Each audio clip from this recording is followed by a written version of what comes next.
Hello po, dito po tayo sa live training. Ayan. Andito po yung ano natin.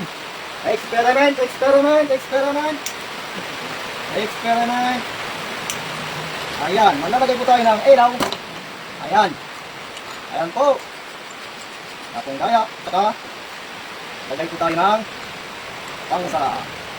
At maglalagay po tayo ng parts. Tinatawag namin thermistor. Ayan. Talagyan natin ng stick para di tayo magkirisik-kisik. Sabi ko sa amin, magkirisik-kisik. Ayan. Ayan po. Ay nalagyan na po natin. Ito pong parts na to, pag iniinit siya, nagkakaroon siya ng koneksyon. Ayan. Kaya yan siya. Nakalive tayo, walang daya. At initin natin ng lighter. Ayan po. Mamaya-maya, mamamatay yan. Pag lumamig siya, mamamatay siya. Ganun po yung parts na to.